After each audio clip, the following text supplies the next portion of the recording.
Right, it's Hot 103.9, 93.9. We are Columbia's number one choice for that hip hop and R&B inside the Dub Factory with me, your boy H Dub. And y'all already know what it is.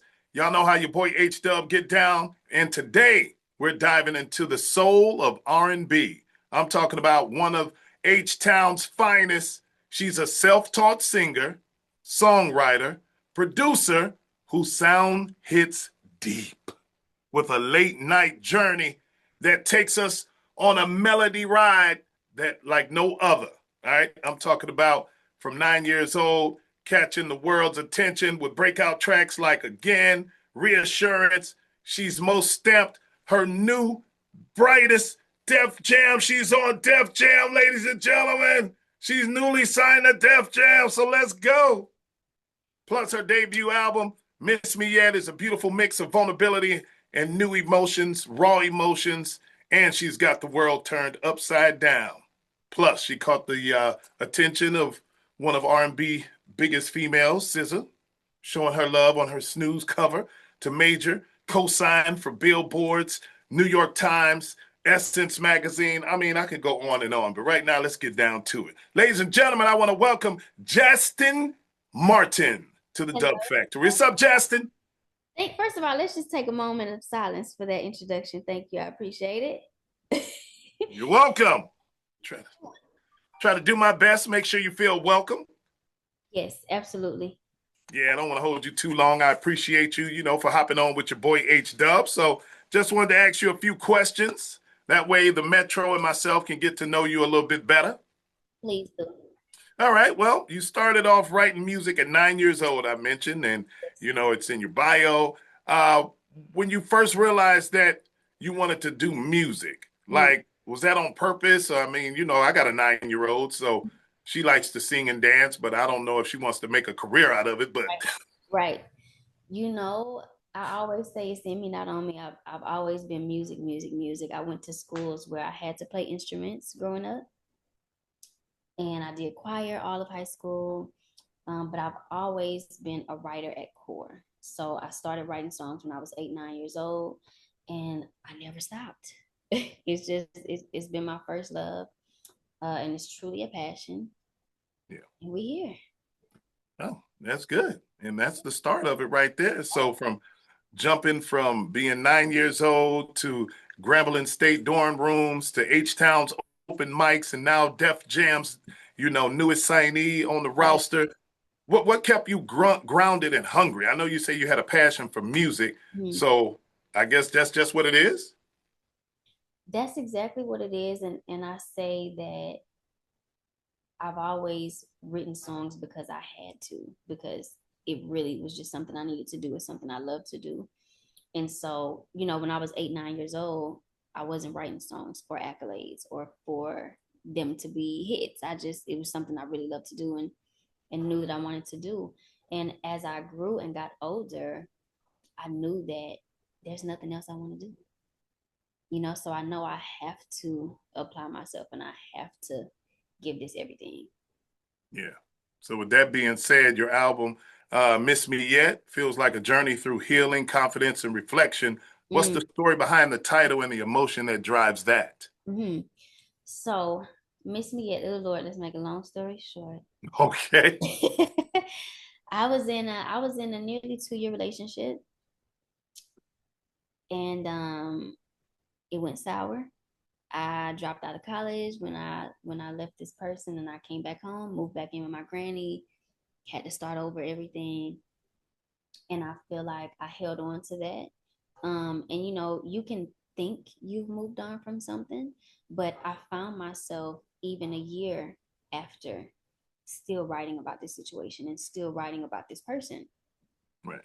And when I started working on Miss Me Yet, it naturally, organically came together as a story. And I realized after I finished the project and I put it out, I no longer write about this person. It doesn't come up. So I feel like it was something I needed to do. It was like my form of closure, putting it in the music.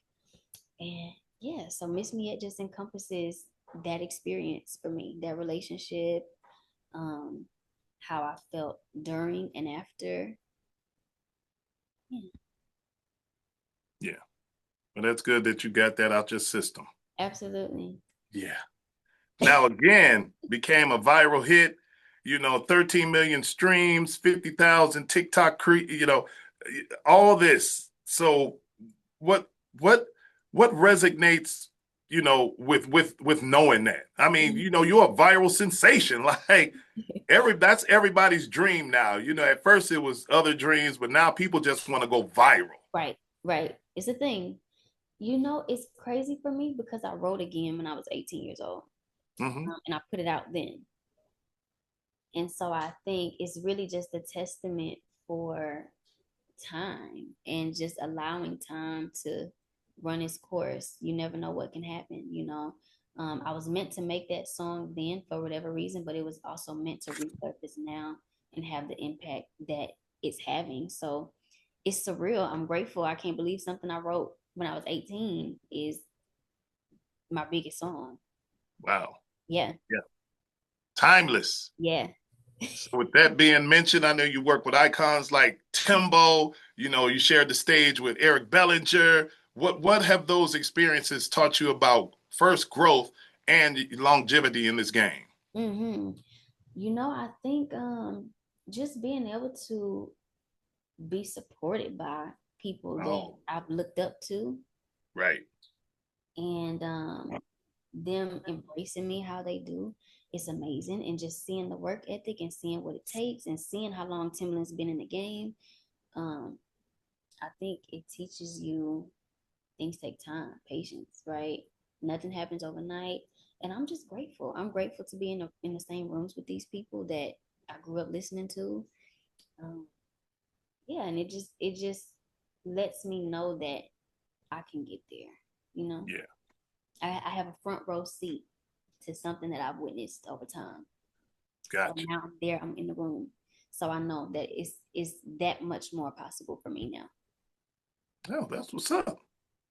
Even as your career grows, I know you've kept your process organic. So, from writing on rooftops or sitting in the park, Mm-hmm. how do you protect that authenticity in an industry that often pushes trends? Man, for me, it's easy.